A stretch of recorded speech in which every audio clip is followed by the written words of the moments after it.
سامعین محترم، اللہ تبارک و تعالی نے قرآن مقدس میں فرمایا انما یخشی اللہ من عبادہ العلماء، کہ علماء کس چیز کا نام ہے، علماء کی اہمیت کیا ہے، علماء کی فضیلت کیا ہے۔ یہ پہلے بتا دینا ضروری سمجھتا ہوں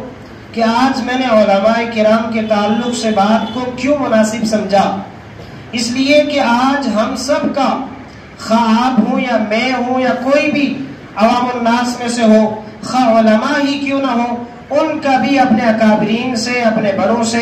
اپنے علماء سے تعلق کٹا ہوا، جبکہ ایسا نہیں ہونا چاہیے۔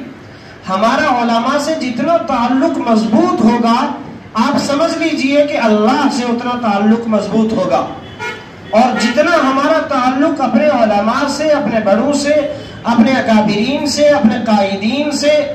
کم ہوگا، اتنا ہی ہم پیچھے چلے جائیں گے۔ زمانہ نبوت سے جتنا دور ہمارا زمانہ ہوتا چلا جائے گا،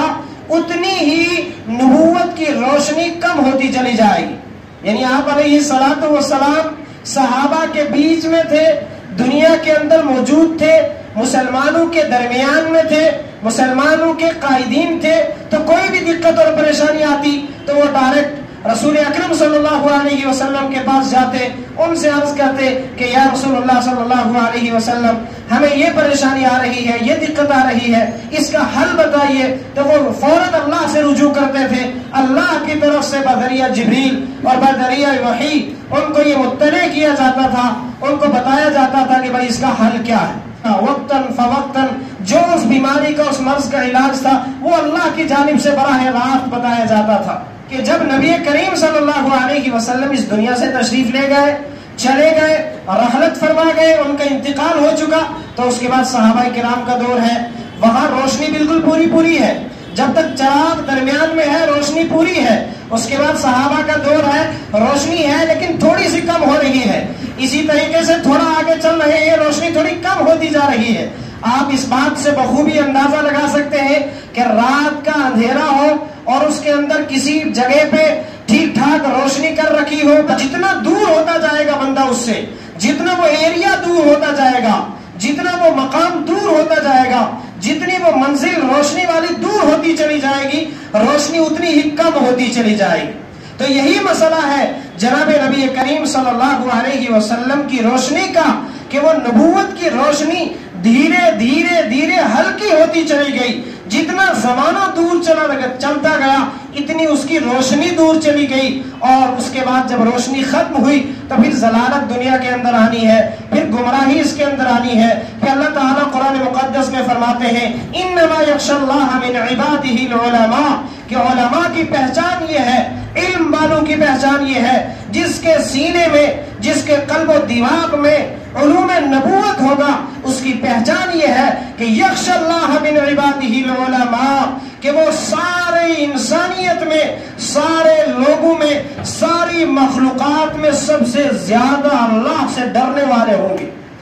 اگر وہ اللہ سے ڈرتے ہیں تو وہ حقیقی علماء ہیں، وہی علماء ہیں جن کے بارے میں قرآن کہہ رہا ہے انما یخشی اللہ من عبادہ العلماء، کہ علماء کی پہچان یہ ہے کہ وہ اللہ سے ڈرتے ہیں۔ آپ اندازہ لگائیے کہ جو بندہ خود اللہ سے ڈرتا ہو، کیا اگر آپ کا اس سے تعلق ہوگا وہ آپ کو اللہ کے قریب نہیں کرے گا؟ کیا وہ اللہ کا تعارف آپ کے سامنے نہیں رکھے گا؟ کیا اللہ کا ڈر آپ کے اندر وہ پیدا نہیں کرے گا؟ کیا اس کی زبان سے ایسی کلمات اور ایسی باتیں نہیں نکلیں گی کہ جو آپ کو اللہ کے قریب کر دینے والی ہوں، جو آپ کے دل میں بھی اللہ کا ڈر پیدا کر دینے والی ہوں؟ لیکن یہاں سے ایک بات اور ثابت ہوتی ہے کہ بھائی ڈرتا وہی آدمی ہے جس کے سینے میں، جس کے قلب و دماغ کے اندر علم ہے، علم نبوت ہے، اللہ سے وہی ڈرے گا۔ تقوی و طہارت اسی کا شیوا بنے گا۔ ہر انسان متقی نہیں بن سکتا، ہر انسان پرہیزگار نہیں بن سکتا۔ ایک عابد پر عالم کی فضیلت ایسی ہی ہے جیسے 14ویں کے چاند کی فضیلت ستاروں پر۔ اب ستارے کتنے ہلکے ہیں، ان ہلکے ہلکے ستاروں پر 14ویں کے چاند کو کتنا بڑا مقام ہے، کتنا بڑا اس کا مرتبہ ہے، کتنا بڑا اس کا درجہ ہے۔ جتنا بڑا درجہ اور مقام 14ویں کے چاند کا ہے، اتنا ہی بڑا مقام اس وقت میں علماء کا ہے۔ تو اب علماء سے جڑنا چاہیے یا نہیں جڑنا چاہیے؟ بھائی بتاؤ، علماء سے جڑنا چاہیے یا نہیں جڑنا چاہیے؟ ہماری نجات، ہماری ہدایت کا راز اسی بات میں مضمر ہے یا نہیں ہے کہ ہم علماء سے جڑے؟ اگر آپ علماء سے کٹ کر زندگی گزاریں گے تو آپ یقین جانیے، میں ممبر رسول پہ بیٹھ کے یہ بات کہہ رہا ہوں بڑے دعوے کے ساتھ اور حدیث رسول کی روشنی میں یہ بات کر رہا ہوں کہ آپ گمراہی کی دلدل میں پھنس جائیں گے، آپ شرک، بدعات، رسومات، خرافات کی دلدل میں پھنس جائیں گے اگر آپ کا تعلق اپنے علماء سے نہیں ہوگا، اگر آپ کا تعلق علماء حق سے نہیں ہوگا، علماء سو سے ہوگا، تب بھی گڑبڑ ہو جائے گا۔ علماء کی بہت ساری تقسیم کاریاں ہیں، لیکن میں صرف اتنا ہی کہہ رہا ہوں قرآن کی اس آیت کے ضمن میں کہ انما یخشی اللہ من عبادہ العلماء، کہ اگر آپ کو علماء پہچاننے ہیں کہ کون سا عالم نیک، متقی، پرہیزگار، نیک و صالح ہے، تو آپ اس بات سے پہچانیے کہ اس کا اللہ سے کتنا مضبوط تعلق ہے۔ اگر اللہ کے اوپر اس کا مضبوط یقین ہے، اگر اللہ کے ساتھ اس کا مضبوط تعلق ہے، تو پھر وہ عالم ہے کہ جس کے ساتھ آپ کو متعلق ہونا چاہیے، جس کے ساتھ آپ کو جڑنا چاہیے، وہ ایسا عالم ہے۔ اس لیے علماء کی پہچان بھی ضروری ہو گئی ہے آج کے وقت میں۔ میں خود عالم ہوں، لیکن بحیثیت عالم میری یہ ذمہ داری بنتی ہے کہ میں لوگوں کی اس بارے میں رہبری اور رہنمائی کروں کہ لوگوں، آپ علماء سے ضرور جڑے ہوں، اس میں کوئی دو رائے نہیں ہے۔ یہ والا موبائل آپ کے پاس بھی ہے، یوٹیوب اس کے پاس اس میں بھی ہے، فیس بک اس میں بھی ہے، سوشل میڈیا جتنے اپلیکیشن ہیں وہ سارے اس کے اندر موجود ہیں۔ آپ علماء سے جڑے ہوئے ہیں لیکن یوٹیوب پہ جڑے ہوئے ہیں، آپ علماء سے جڑے ہوئے ہیں لیکن فیس بک پہ جڑے ہوئے ہیں، آپ علماء سے جڑے ہوئے ہیں لیکن واٹس ایپ گروپ میں جڑے ہوئے ہیں، آپ علماء سے جڑے ہوئے ہیں لیکن اپنے مطلب کے لیے جڑے ہوئے ہیں۔ آپ مسئلے مسائل، کبھی کوئی مسئلہ پوچھنا ہو، وہ بھی اپنی مرضی کا، جو اپنے من میں آئے کہ بھائی یہ بات تو ٹھیک ہے، یہ میری بات تو شریعت سے ملتی ہے، اس کو میں مان لوں گا، جو میری بات، میری خواہش شریعت سے نہیں ملتی، اس سے تو میرا کوئی لینا دینا نہیں ہے، اس پر تو عمل کا میں مکلف نہیں ہوں، یہ حالت ہے۔ تو میں عرض یہ کر رہا ہوں کہ اگر عالم کو تمہیں پہچاننا ہے تو تم اس بات سے پہچانو، بھائی یوٹیوب میں آپ کو علماء نہیں مل سکتے۔ علماء کس چیز کا نام ہے؟ علم کس چیز کا نام ہے؟ آپ یوٹیوب میں جائیے، ڈرائیورنگ سیکھنا چاہیں گے وہاں سے سیکھ پائیں گے، کوئی دوسرا علم وہاں سے سیکھنا چاہیں سیکھ پائیں گے، لیکن علم نبوی کی یہ شان ہے، اس کا یہ امتیاز ہے، یہ اس کا درجہ امتیاز ہے کہ یہ یوٹیوب سے آنے والا نہیں ہے، یہ مفتی گوگل سے آنے والا نہیں ہے، یہ مولانا اسی طریقے سے فیس بک سے آنے والا نہیں ہے، یہ آئے گا تو سینہ در سینہ آئے گا۔ اس کی مثال سمجھنا چاہتے ہو تو یوں سمجھیے کہ اللہ کے نبی صلی اللہ علیہ وسلم کو حضرت جبریل علیہ السلام کے ذریعے سے ان کے سینے پر علوم کو اتارا گیا، اور اس کے بعد اللہ کے نبی صلی اللہ علیہ وسلم نے صحابہ کو سینہ بسینہ دیا۔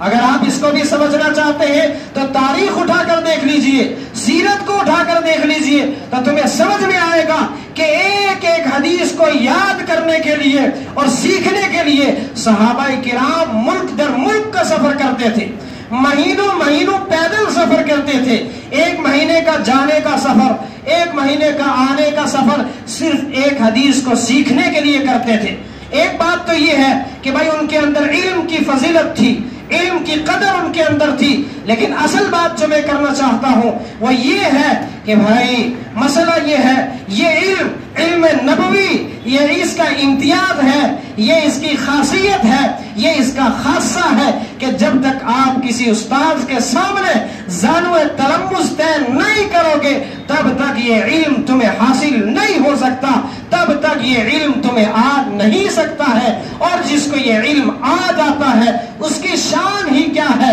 اس کی شان میں قرآن بھرا پڑا ہے، اس کی شان میں ذخیرہ احادیث بھری پڑی ہے۔ آپ مطالعہ کر سکتے ہیں، وقت کی قلت ہے، بات کو لمبا نہیں کر سکتے۔ اللہ کے نبی صلی اللہ علیہ وسلم نے علماء کے تعلق سے بتایا، العلماء ورثۃ الانبیاء، کہ علماء انبیاء کے وارث ہیں۔ بھائی کتنی خوش قسمتی کی بات ہے اگر کوئی کسی انسان کو یہ کہا جائے کہ بھائی آپ کو پی ایم اور سی ایم کے خزانے کا مالک بنایا جا رہا ہے، یعنی اس کی کرسی پہ آپ کو بغیر ووٹنگ کے، بغیر الیکشن کی بٹھایا جا رہا ہے۔ بھائی کتنا ہی خوش قسمت انسان ہے وہ، اور وہ